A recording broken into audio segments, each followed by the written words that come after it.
নমস্কাৰ আপোনালোক সকলোকে প্ৰফুল্ল অসম ইউটিউব চেনেললৈ স্বাগতম জনাইছোঁ।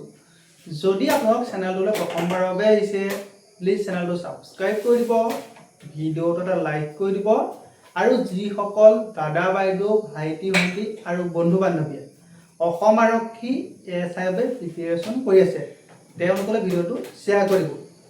এতিয়া আপোনালোকৰ যিসকলে অসম আৰক্ষী সাব ইন্সপেক্টৰৰ পৰীক্ষা দিম বুলি ভাবি আছে তেওঁলোকৰ বাবে আজি মই এখন কুৱেশ্যন পেপাৰ লৈ আহিছোঁ। এই কুৱেশ্যন পেপাৰখন হৈছে 2025 চনৰ ASI যিটো পৰীক্ষা হৈ গ'ল সেই পৰীক্ষাৰ কুৱেশ্যন পেপাৰ।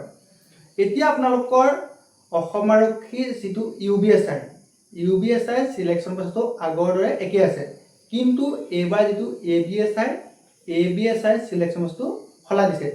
ABSI প্ৰথম ফিজিকেল হ'ব, তাৰপিছত ৰিটেন টেষ্ট অনুষ্ঠিত হ'ব, কিন্তু আপোনালোকৰ UBSI ক্ষেত্ৰত প্ৰথম ৰিটেন টেষ্ট অনুষ্ঠিত হ'ব। এতিয়া আপোনালোকে AB নাইবা UBSI যোনটোৱে পৰীক্ষা দিয়ক আপোনালোকৰ দুইটাৰ বাবে কুৱেশ্যন পেপাৰ একেখন আহে। ABSI আৰু UBSI যিটো এক্সাম হ'ব এক্সামটো আপোনালোকৰ কম্বাইনকৈ হ'ব। এতিয়া আপোনালোকৰ 2025 চনৰ যিটো পৰীক্ষা হৈ গ'ল সেই পৰীক্ষাৰ আপোনালোকৰ যিখন কুৱেশ্যন পেপাৰ সেই কুৱেশ্যন পেপাৰ আপোনাক দেখাই দিছোঁ। এতিয়া আপোনালোকে চাওক, এখন হৈছে 2025 চনৰ সাব ইন্সপেক্টৰ যিটো ৰিটেন টেষ্ট হৈ গ'ল তাৰ আপোনালোকৰ C চেটটোৰ আপোনালোকৰ এখন কুৱেশ্যন পেপাৰ। এই কুৱেশ্যন পেপাৰখন যদি কাৰোবাক লাগে তেন্তে মোৰ যিটো ইনষ্টাগ্ৰাম ID প্ৰফুল্ল অসম তাত গৈ মেছেজ কৰিব, আপোনালোকক মই শ্বেয়াৰ কৰি দিম। এতিয়া আপোনালোকৰ 2025 চনৰ সাব ইন্সপেক্টৰ যিটো পৰীক্ষা হৈ গ'ল তাত GK পাৰ্টটোৰ পৰা আহিছিল 55টা কুৱেশ্যন, তাৰপিছত ৰিজনিঙৰ পৰা আহিছিল 15টা, ইংলিছৰ পৰা আহিছিল অনলি 5টা আৰু মেথছৰ পৰা আহিছিল 25টা কুৱেশ্যন। এতিয়া আপোনালোকৰ হাইষ্ট কুৱেশ্যন আহিছিল যিটো GK পাৰ্টটোৰ 55টা কুৱেশ্যন আহিছিল। তাৰপিছত ৰিজনিং আৰু মেথছ মিলাই আপোনালোকৰ আহিছিল 40টা কুৱেশ্যন, আপোনালোকৰ ৰিজনিঙৰ 15 আৰু মেথছৰ 25। গতিকে আপোনালোকে এতিয়া যিটো ৰিজনিং আৰু মেথছৰ পাৰ্ট আছে সেই মেথছ আৰু ৰিজনিঙৰ পাৰ্টটো ভালদৰে পঢ়ক, কিয়নো আপোনালোকৰ ধৰি লওক কোনোবা এটা ৰিজনিঙৰ ৰুলটো যদি আপুনি শিকে, আপোনাৰ যিটো আপুনি শিকিছিলে সেইটো কমন নকৰিলেও আপোনাৰ ৰুলটো যদি কমন কৰে তেতিয়া আপুনি বেলেগ আহিলে আপুনি কৰিব পাৰিব। কিন্তু GK ক্ষেত্ৰত আপোনালোকৰ বহুখিনি পঢ়িব লগা হয়, গতিকে GK মাৰ্কটোত আপোনালোক উঠাবলৈ বহুত কষ্ট হয়, কিন্তু ৰিজনিং আৰু মেথছৰ যিটা পাৰ্ট আছে সেই পাৰ্টৰ মাৰ্কটো আপুনি গোটাগুটি উঠিব পাৰিব।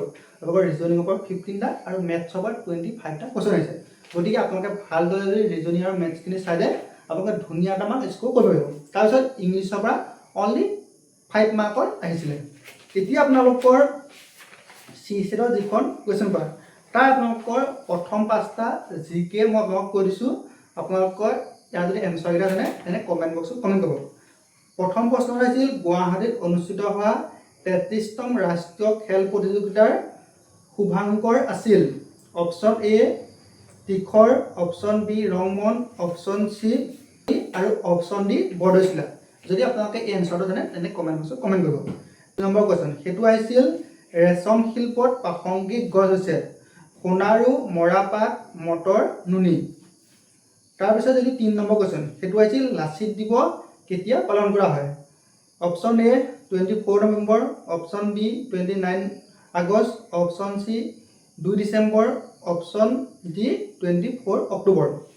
তাৰপিছত যিটো 4 নম্বৰ কুৱেশ্যন আহিছিল সেইটো হৈছে লোকসভা ভংগ কৰা অধিকাৰ কাৰ আছে, অপশ্যন A প্ৰধানমন্ত্ৰী, অপশ্যন B ৰাষ্ট্ৰপতি, অপশ্যন C লোকসভাৰ অধ্যক্ষ আৰু অপশ্যন D ভাৰতৰ মুখ্য ন্যায়াধীশ।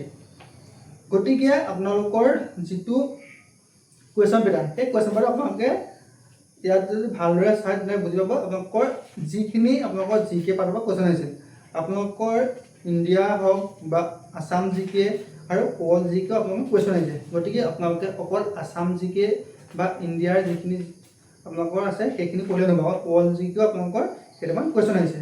গতিকে আপোনালোকৰ যিখন কুৱেশ্যন পেপাৰ সেই কুৱেশ্যন পেপাৰত ইমানো হাৰ্ড নহয়, আপোনালোকৰ কিছুমান চিম্পুল কথা আহিছে, যেনে আপোনালোকৰ লাচিত দিৱসটো আপোনালোকৰ এটা ইজি কুৱেশ্যন হয়, আপোনালোকৰ ইমান বেছি টান কুৱেশ্যন অহা নাই।